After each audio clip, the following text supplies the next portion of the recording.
Hello, hello, all you beautiful people there. I am Rebecca, Festival Director of Midwest Action Fest. Welcome back to another Director Spotlight, another season.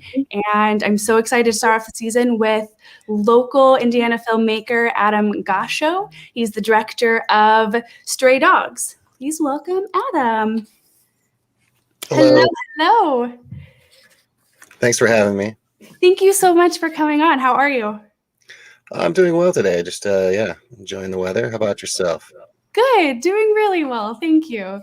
Thank you. So we'll just hop right in. You are Indiana local, and you not only directed Stray Dogs, but you're the writer and lead cast, which is just fantastic, absolutely fantastic.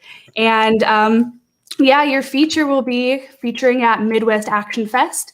And yeah, I would just love to, one big question that I really like to ask is what pulled you into the industry, into directing or writing or just, filmmaking in general? I've always been interested in storytelling, and theater was the first thing I got into. I think the first impression theater had on me was watching Wind in the Willows as a child and seeing another child actor who was in that and just being kind of very curious how someone could get into that sort of thing. Oh, I absolutely love that. I absolutely love that. So as a kid, were you always just like a big pretender and creating like all these like fun imaginary stories? Yeah, I guess I had close relationships with some of my stuffed animals. They all had names, and yeah, I had bunches that we'd go on adventures with in the woods and all kinds of things like that. Yeah. Yes, I love that. So eventually all of this, dreams and aspirations brought you to San Francisco State University and Academy of Art University film programs. Can you explain how your schooling has definitely mainly helped your career? And do you think that there's aspects of the film programs that maybe harmed or put up blocks in your career? Sure. It's definitely my first film classes were actually at Goshen College, and I did an independent study there as well, which gave me access to film equipment and editing suite. And so I taught myself how to do that initially. So that kind of scenario is, helps you out as an independent filmmaker because you have to teach yourself how to do things and just, have a go-getter type attitude. Film school, yeah, I went to two. So I guess I have some opinions about whether or not that's helpful or not. They seem to want to convince you that you're not going to be a filmmaker in some aspects, that the odds are stacked against you if you think that that's what you're going to do, and that's true in a lot of ways. So I felt like people within the filmmaking department were some of the first hurdles that I had to encounter. But at the same time, there was, there are different institutions, so you always find people that are very helpful in, and helping inspire you, not just trying to kind of put you down in a way so that you recognize your place. I don't know if that makes sense, if you had much experience with the film school. But at the same time, in my master's program is where I met Dave Sepero, who's the co-writer and the producer on this. And so film school is the place where you start to build your team and start to network with other people, because you always need that if you're going to make a film. Even if you're directing and writing and acting in your own thing, you need plenty of other people to help you out. I would say it's helpful because there's so much to learn as far as filmmaking is concerned, even from film history,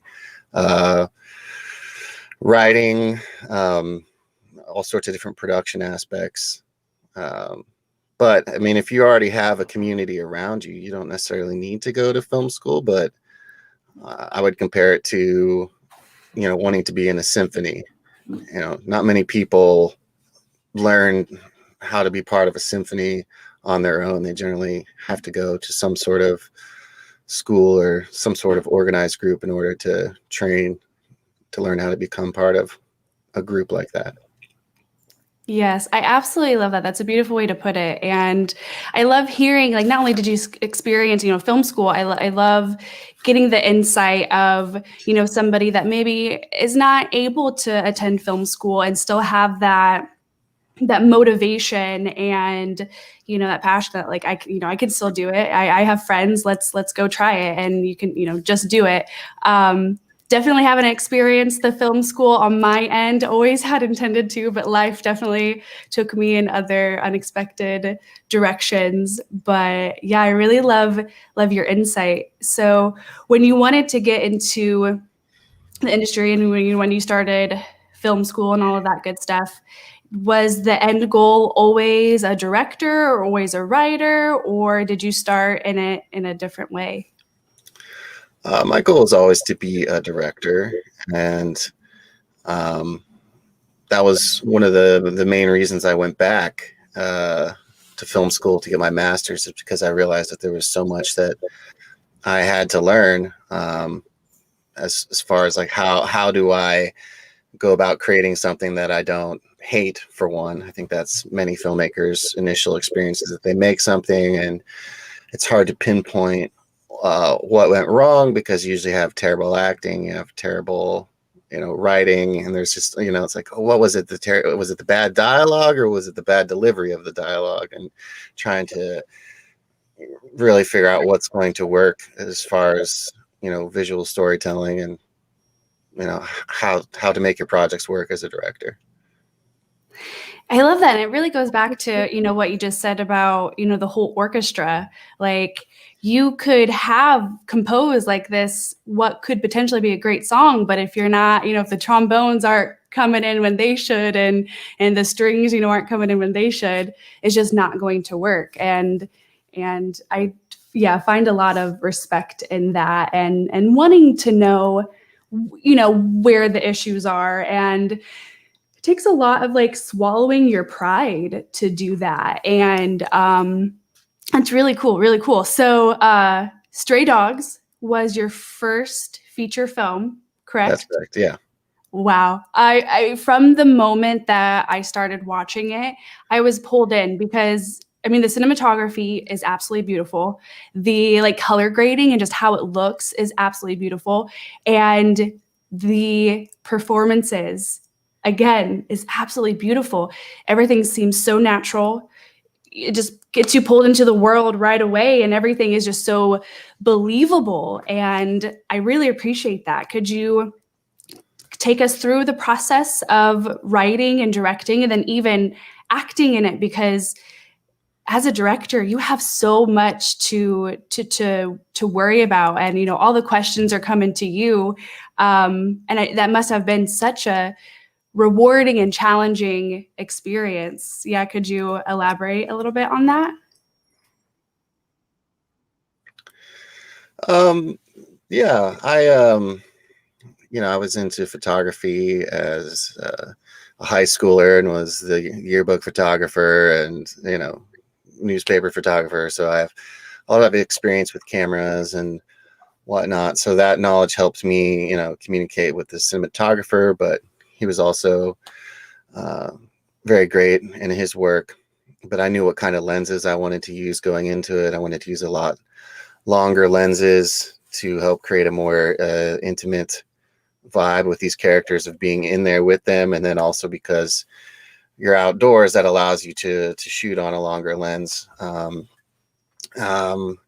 As far as writing it, my co-writer Dave and I, it's about our sixth script together. So we spent 5 years or so trying to come up with a story that we thought would work for a very small independent production.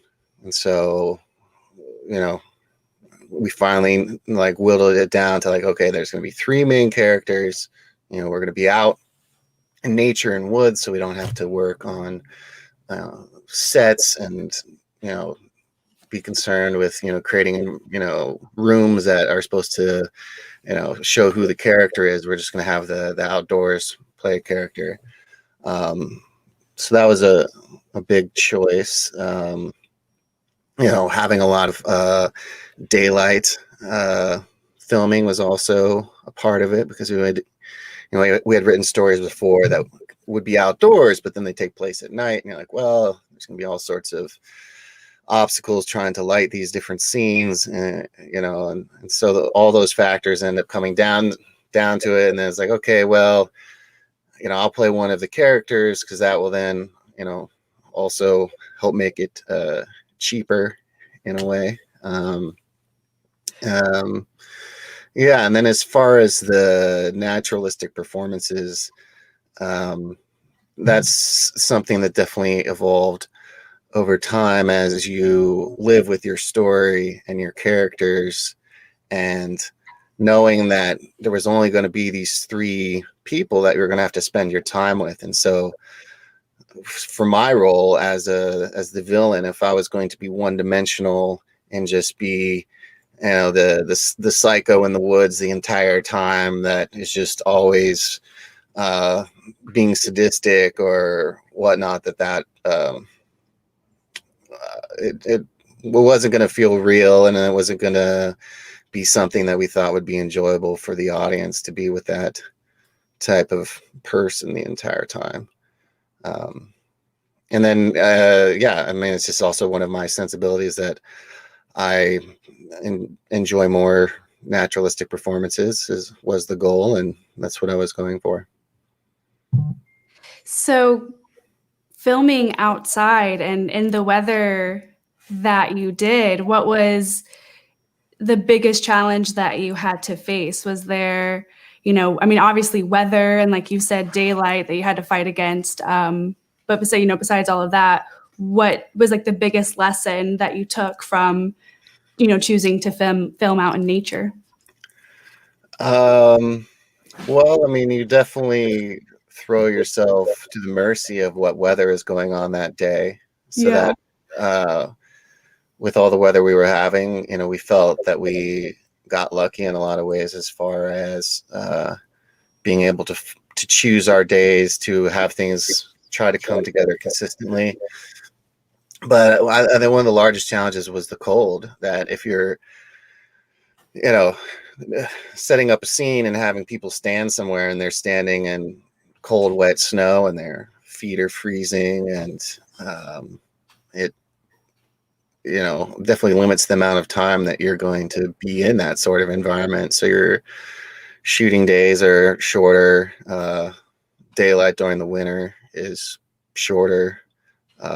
So we only had a certain amount of hours a day that we could play with. And so we had to be very quick. And I knew that going into it. So I told the cinematographer that a lot of it was going to be handheld. And that's what we're going to do, because I didn't want to spend all of our time trying to set up, different tripods and things all the time, where you have all this downtime between takes. So since it's digital, cameras are smaller, and you can just roll and not be as concerned about having discrete takes. So we didn't have a clapboard or anything like that. We would just get into it and roll and roll. I love that. I absolutely love that. Now, being in nature before coming to the story, were you always a nature guy? Do you particularly like to take hikes and get out in this, or was this a kind of a new environment for you? No, it's something I have been involved with since a child, with my father taking me out on backpacking trips, and my older brother always was forcing me into the woods on a daily basis. So that's something I'm very familiar with, and done a lot of backpacking on my own. So that was something I knew that I was going to bring into the story. Can definitely tell. Definitely tell. So, talking about the story, what inspired this the story? I think there's a lot of different things from personal things. The Dave Sepero had two dogs that had passed, and so that element got worked into the story. Um, because the dealing with that grief, and we had already started the story, but the dog kind of became our MacGuffin, so to speak. Was this going to be this sacred object that they were taking along on their journey and became um, their mission that they had to accomplish. Um, but the relationship of the brothers and that dynamic between a younger and older brother, and what the younger brother feels is the older brother is required to do based on their different roles, and how that can be unfair. But then there's different personal things that you try to bring into every story so that other people can resonate with those things. There's different films that Ida Lupino's The Hitchhiker. I don't know if you've seen that, but it's kind of a familiar story where you have the psycho that kind of takes people hostage and forces them on a journey. It's even the Hitcher, the Rutger Hauer film, in a way is similar in a structural sense, but then we're modern filmmakers, so we put our own modern twist and wanted to make it feel like something that's realistic. I love that, and it really resonates with the story and the language that you chose to tell with the camera. And it's just one of the many reasons that I love this industry and storytelling through filmmaking, because it's just like this beautiful manipulation with the audience. And especially you guys nailed that, because it was just very heartwarming, heart-wrenching. You understood what the brothers were going through, and you definitely related to them to a sense, if you experience that kind of like butting heads with a sibling. And yeah, I just am very thankful for your style and your storytelling, and really excited to show everybody at Midwest Action Fest, that's for sure. But besides Stray Dogs, you've worked on other things. And one thing that I'd really love to talk about is your master's thesis project with Ellen here. Like, that's absolutely amazing. I mean, she's just a beautiful, long time, notable actress. And I would love just to hear more about this project and what it was all about. Sure. Dave and I also worked on that project together. And when you're doing that type of thesis project within a film school, there's this kind of funny narrative that they feed to you, that you need to create this short film that's going to be your calling card, that people are going to see, and then you're going to be able to show for work, which to some degree really isn't true as far as what your approach to creating a short film would be.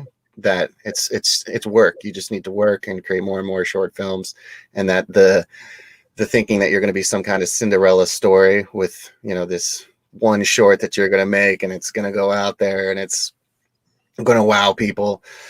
So anyhow, that feeds into the the desire to bring on somebody of Ellen Gear's caliber, and so we had to rope in the director of AAU at the time, who was Diane Baker, who is a very notable actress herself. And because we were able to get the director kind of in on the project, and then reach out to different actresses and have her speak on our behalf a little bit, that's how we were able to get Ellen involved in the project, because Ellen knew somebody who had been involved with AAU at one point. So it was almost like she was doing a personal favor to an old friend of hers that had passed. I love that. So being able to be around her and her energy, what do you think was like the thing that you took away from being able to have that experience with her? Um, yeah, it was, doing something like that, which is like a SAG production, and flying up somebody and having to put them up, gives you a little bit of a taste for what larger productions can be like. And I remember my first interactions with her. I was just, trying to make small talk and ask her about her trip, and um, she wasn't interested in that. She was interested in what her character was going to wear, and just wanted to be involved with what was needed for the story, and nothing else really. So that was exciting in ways, to deal with somebody who's serious about your project and just trying to be focused on that, because that's what they're there for. Um, and just realizing, you always have to come up with different ways to communicate with whoever is going to be in your project, whether or not they're an old friend of yours or it's somebody that you're just meeting who's capable to do the job, but you still need to be able to give them directions and tweak their performances from what they may think you're looking for. That's beautiful. I love that. I absolutely love that. There's just such a interesting vulnerability and relationship. I mean, obviously, as you know, between anybody on set, but really, director and an actor. And I just love that she was like, nope, we're not gonna do, small talk, weather talk. Like, let's figure out like what you need. And that's great, because when you have people like that, that energy just really goes through. You're like, yeah, okay, let's get to work, let's figure this out. And it's just a fun energy having that on set. But what other projects are you working on? Do you have anything in development or in pre-production? Yeah, definitely. I'm working on the next feature, and so we've already shot some stuff to work on, doing some visual effects work. It's a sci-fi film, so yeah, just getting the ball rolling on the next project. And um, at the same, always having to have multiple projects too, whether or not they're my own personal scripts or the stuff I'm working on with Dave, or uh, different professional work, trying to prepare for those. It all ends up playing into what you end up pulling off. I do a lot of work in the art department, and so that has influenced the way that I approach a film, as far as what kind of sets there are going to be, or thinking about the environments or the different location scouting that I do in preparation for a story. That's awesome. So you say sci-fi, and I just have to put a little bug in your ear Go ahead. that Horror Fest just happens to be a sci-fi festival, horror, grindhouse, and sci-fi. And Action Fest alumni or just festival alumni get crazy awesome discounts. So when you are done with your sci-fi feature, we would love to see it. So a little bug in your ear. Well, I would definitely send it. Oh, yeah. Yeah. No, definitely. So, and I'm just a huge nerd, so I love fantasy and sci-fi. Can you fill us in on a short summary or a synopsis or anything? Sure. I mean, the working title so far is Starship Down, and it's about an alien that crashes onto Earth and teams up with two humans, and kind of ends up manipulating these people, because the alien is a shapeshifter that can take on the appearance of the person that you love most, and so this makes them want to work with this creature and help this creature. So it's a little bit of a reflection on how what's familiar to you can be used against you. Oh, I love that.